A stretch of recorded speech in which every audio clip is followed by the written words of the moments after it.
Prabhupada. I met him in Burnett Street. Upendra asked me up to go and see him, and I sat down after offering my obeisances, and Srila Prabhupada looked straight at me and said, "So you've had doubts?" And I hadn't said a word, so it was obvious straight away that I was in the presence of someone quite extraordinary, because I did have doubts and I hadn't expressed them. And I said, "Yes, Srila Prabhupada, I really like to chant, but I have a lot of trouble with the Hindu mythology, with people with four heads flying around on swans," was exactly what I said. And he sat back and put his hand back behind his head, played with his seeker, and sort of looked up. And then he looked back at me and he said, "So don't worry about that, just chant and everything will be fine." So that was the first instruction he ever gave me. I took that very seriously and I started chanting like 32 rounds a day. I took it on board as best I could. And then from that point, the next time I saw him was in Sydney. Someone had told him I was an artist. And he said, "So you're an artist?" And I said, "Yes, Srila Prabhupada, I'm a painter." And he said, "Could you design a temple?" I was young, so I said yes. So he got me to come around his desk and sit right next to him. And so I sat down next to him and everyone was askance, you know, they were sort of all quite taken back. And so was I was trembling. I remember everything was trembling. And he took out all these small black and white photographs of Vrindavan, and particularly the temple where he lived, the Radha Damodar temple, and showed me the photographs. And he asked me to design a temple for Vrindavan. And he gave me this whole, you know, there must have been 50 photographs. So what happened is I went away and designed a temple, but I didn't stick to the Radha Damodar format that he gave me, and I designed something far too modern. And in the end I produced a huge architectural model and everything, with none of which I'd ever done before. So it was really quite wonderful because I was only 22. But he was very kind through the whole process and very supportive. And he did mention that when you do something with the mood of service, it's not necessary that it be carried out for the service to reach fruition, because the actual engagement in that mood was the thing that mattered. So he was very encouraging. The only reason I wanted to share all that is that I had a lot to do with the design of Burnett Street, and I had a bit to do with this as well, the current Melbourne temple. During that time there was a lot of petty divisions within the movement, and people were very concerned about whether you lived in or out of the temple and all of that sort of thing. And it was all very understandable because people were very young, trying to find their feet in something that was way beyond their understanding. At that stage I had reasonably long hair, and I'll never forget this because I did a painting which is now in Srila Prabhupada's room in the Melbourne temple here. And the painting is of Radha and Krishna with a peacock behind them. And I bought the painting in to give to Srila Prabhupada. It's 4 feet square and quite a heavy thing. And all the devotees were there, and Srila Prabhupada came out into the hallway and he saw the painting and he said, "Oh, what is this?" And I said, "Oh, it's a painting I've done for you, Srila Prabhupada." And he smiled, and then he looked at my hair and he said, "So what is this?" And I started to say something about trying to look like everyone else and not scaring people, and I got about halfway through and realised it was nonsense. And so I just sort of laughed. And he reached out and rubbed my hair and laughed. And it was really sweet. It was the exact opposite of what I expected. He was very gentle with me because I wasn't very strong spiritually or devotionally, so he was particularly soft with me. He just laughed and rubbed my hair, and it was one of the sweetest memories I have of Srila Prabhupada. And then he looked back at the painting and he said, "Bring it into my room." So I carried it in, And he said, put this painting right next to my bed. I want it to be the first thing I see in the morning and the last thing I see before I go to sleep at night. And that was it for me, that was the perfection of anything I wanted to aspire towards. And so I did. I put it there and I propped it on a table, and then he gave me some instruction, unfortunately most of which I can't remember. A lot of what Srila Prabhupada said was in Sanskrit, and that's why I don't remember. But the part I do remember at the end, he said, I can write, you cannot write. You can paint, I cannot paint. Let's work together in Krishna's service. And so I took that very seriously and did what I could to help Madhavisa with the temple here in Melbourne. Darshans were pretty amazing. When Prabhupada would greet the deities, he'd be, of course, the centre of attention. But it all just went past him. He was totally unaffected. And he went in front of the deities as their most humble servant. And that, for me, reinforced his personal qualities. He'd be in ecstasy, and his eyes would be on Radha Ballabha, and you could see that tinge of the ointment of love. He'd be totally in love with the deities.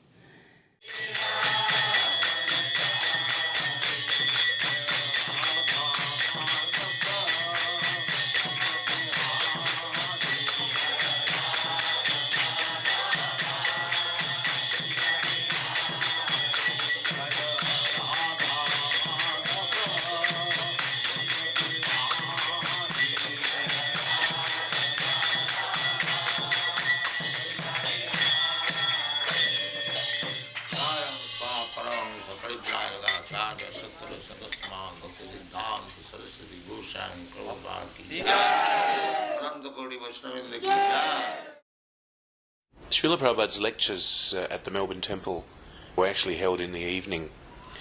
Normally Prabhupada's Bhagavatam classes were held in the mornings, but on the advice of Madhavisa Swami, with whom he always took counsel, he had a lot of respect for Madhavisa Swami, and Madhavisa had suggested that we'd get more guests along to the temple in the evening time. So Prabhupada, with a slight movement of his head and a smile, he agreed to Madhavisa that yes, definitely we'll do that.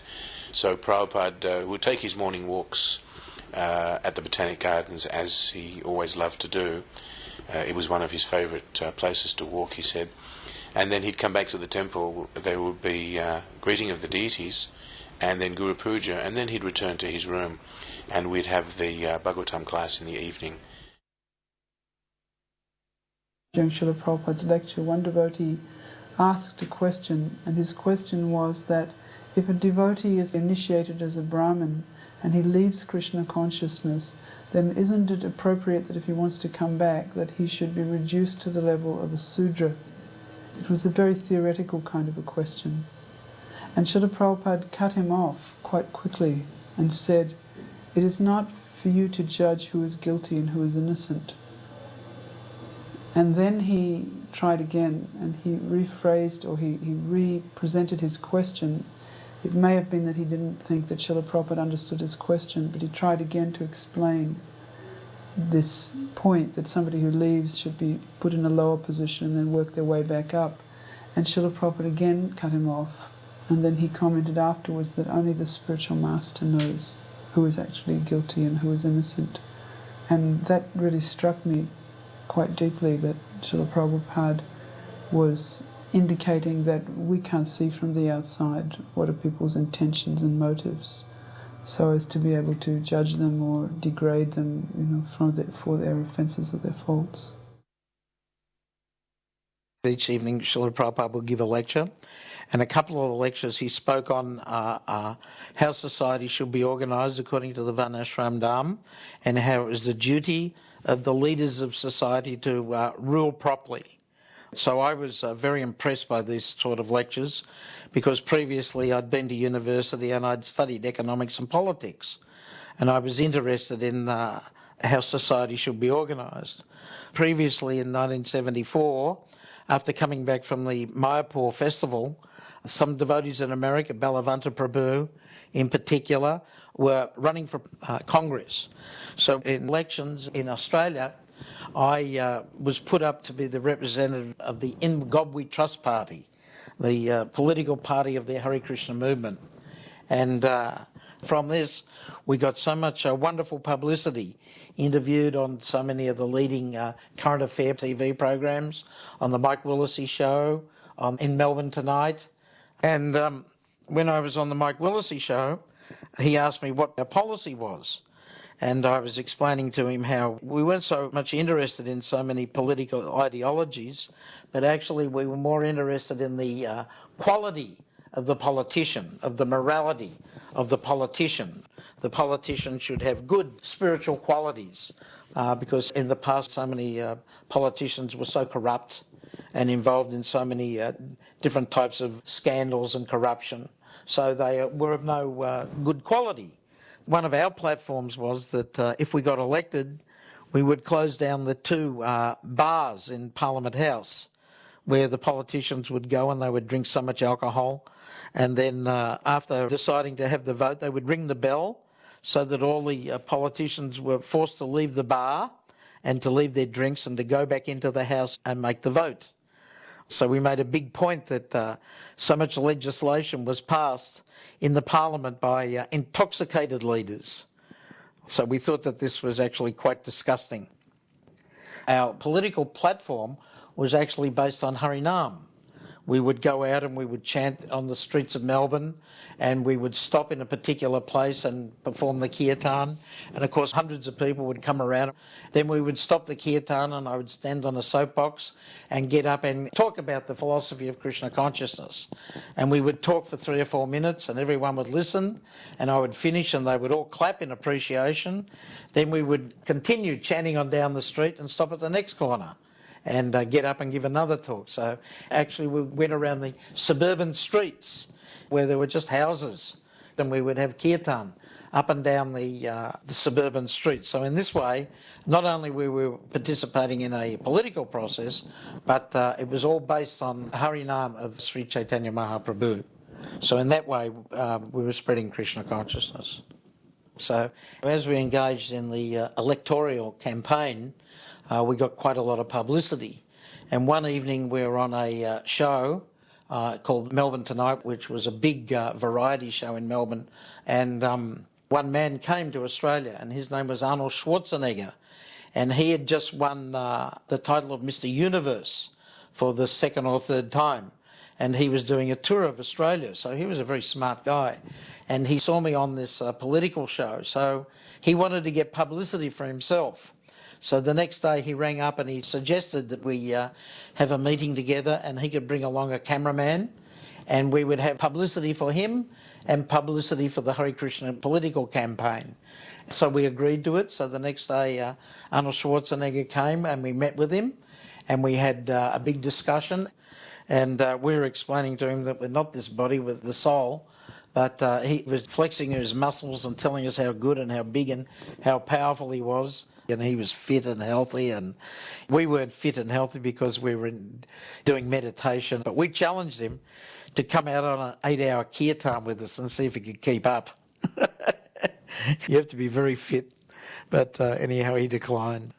And then finally, he brought a photographer along and he took a photograph of myself and him shaking hands. And the next day it appeared in the paper, and it had "The man of the body meets the man of the spirit," and a very, very nice favourable article underneath that caption. Prabhupada was giving class in one evening. I think it was the first evening that Prabhupada was there.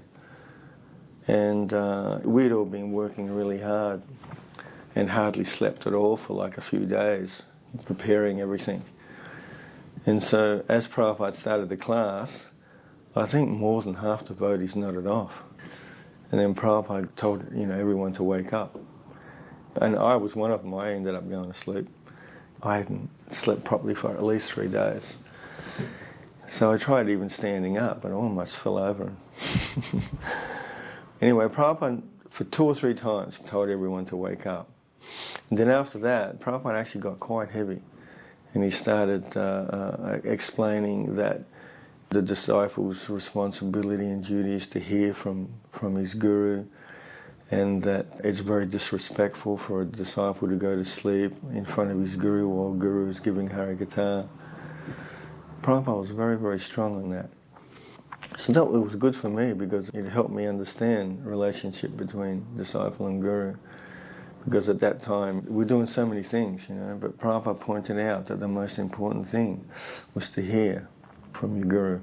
So I always remember that. When Prabhupada was on the Vyasasan, I took it upon myself to take his water in his lota when he's finished. That was my task. I took it to the kitchen and took that water and distributed it. And I was a bit greedy. I had most of it. Prabhupada was, he was the real centre for the movement in Australia. When he was here, everybody was there, and it was just so exciting. Everybody drove from everywhere to be there. And it was all around Srila Prabhupada. And even the people on the edge who were just interested visitors would get caught up in that enthusiasm. And I'm sure many of them joined as a result. Sarvapadhi vinirmuktam tat parattena nirmalam rishikena rishikesa sevanam bhakti ruchyate. This bhakti means that we have to clear ourselves from the designation. What is that designation? Everyone is thinking, I am American, I am Indian, I am European, I am Australian, I am cat, I am dog, I am this, I am that, body. We have to cleanse this bodily conception of life, that I am not this body. Aham Brahmasmi, I am spirit soul. This you have to realize. Then there will be no distinction that here is an American, here is an Australian, here is a Hindu, here is a Muslim, here is a tree, here. No. Pandita samadarshina. Pandita means learned, one who knows things as they are. For them, Vidya vinaya sampanne brahmane gavi hastini suniche cha sapake cha pandita samadarshina. A person very learned, Vidya, and very gentle. Vidya means, educated means he is gentle, sober. He is not rogues and ruffian. That is Vidya. That is the taste of education. He must be very educated, sober and silent. That is called gentleman in one word. Bhuta prasannatma na sochati na kankati samas sarveshu bhuteshu mad bhakti ravate para. Samas sarveshu bhuteshu. Unless one is spiritually realized, he cannot see equally everyone. Then samas sarveshu mad bhakti ravate para. Then one can become real devotee of the Lord. After surpassing the Brahma-bhuta stage. So this bhakti line is not so easy. But by Chaitanya Mahaprabhu's mercy, we have installed the deity here in your country. You are very fortunate that Chaitanya Mahaprabhu has come to your country to teach you how you become free of all anxiety. This is Chaitanya Mahaprabhu's mission. Everyone is full of anxiety, but everyone can be free from all the anxieties if he follows the path chalked out by Sri Chaitanya Mahaprabhu. And what is Sri Chaitanya Mahaprabhu's instruction? Very simple. Hare Nama, Hare Nama, Hare Nama iva kevalam Kalau nasti, nasti, nasti, gatinam. This is not Chaitanya Mahaprabhu's personal version. This is in the scripture, Vedic scripture. Beyond Naradiya Puran. This instruction is there. As people are followed in this age, the method also has been offered very simply. They cannot follow any strong or severe austerities. It is not possible. They have been recommended simply to chant the holy name of God. That's all. Anyone can do. It is not difficult at all. Then if you say that you are from India, your Chaitanya is Indian, and he is commanding Hare Krishna, why shall I chant? I have got my own God. All right. If you have got your own God, then you chant his name. Chaitanya Mahaprabhu doesn't say that you chant simply Krishna's name. If you have got any relationship with God, and if you know his name and address, then you chant his name. Unfortunately, you do not know who is God, neither you know his address, neither his activities. So take this Krishna. Here is a solid name, and he give you his address, his father's name, his mother's name, everything. Krishna, his form, his activities, his qualities, we cannot understand with these blunt material senses. It is not possible. Athasya Krishna namadi na bhave grahyam indriya. Then we have got this only possession in this, how it shall understand. Sevanmukhi jivhadu. If you engage your senses in the service of the Lord, sameva spuratada, then Krishna will reveal to you the hearer. This is possible. Now, this word is very significant. Sevanmukhi jivhadu. Jivha means tongue. If you simply engage your tongue in the service of the Lord, you will gradually do. Then how to engage the tongue? It is not said that if you see or if you touch, if you smell, no. If you taste. So what is the business of the tongue? The business of the tongue that we can taste nice food stuff and we can vibrate. Do these two jobs. Vibrate with your tongue Hare Krishna and take as much as possible prasad. And you become a devotee. Thank you very much.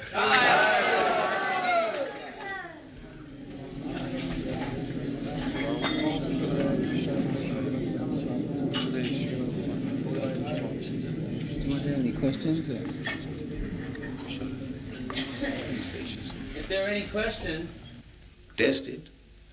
Make a trial. The temple is here. We are inviting. Come here.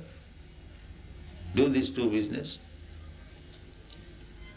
And our Madhusudana Maharaj is ready to give you prasada and chance for dancing and singing. That's all. The things we've taught together, the whole universe, does that mean all the worlds in the universe, or just this earth?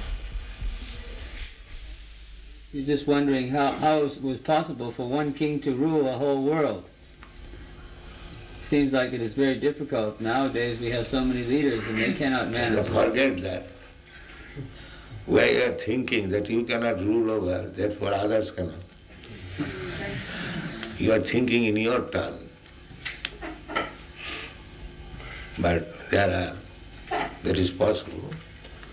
But that is not our field of activities. It is others, politics and... but let us, our business is how to improve our spiritual condition of life. Even if you don't rule over the world, it doesn't matter. So why you are anxious to rule over the world? It is not our business. You chant Hare Krishna and take prasad.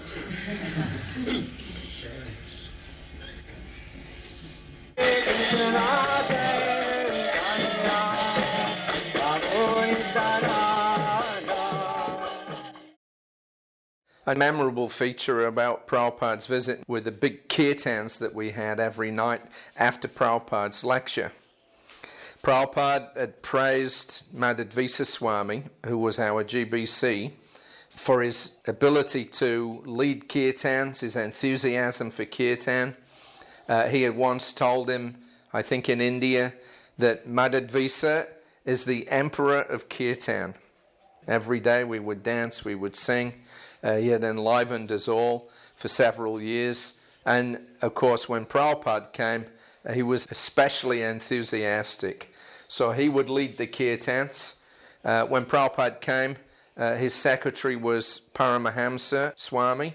Paramahamsa, I remember, used to love playing the drum, really pounding away on it.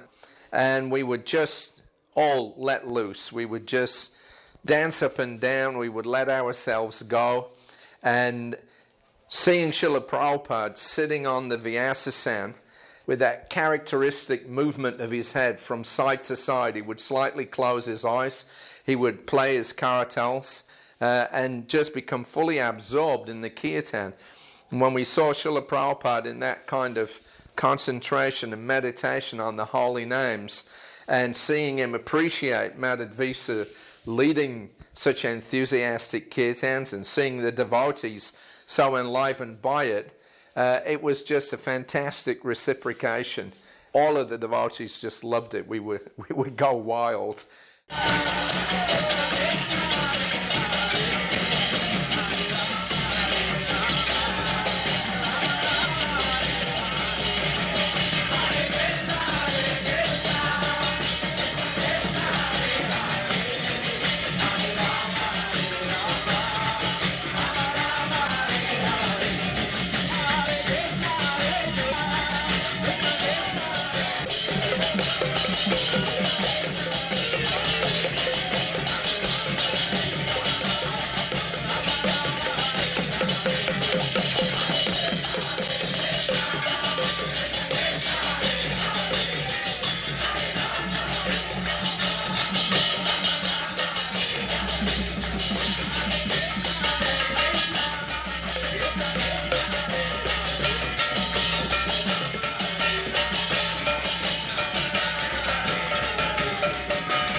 That's me playing the guitar.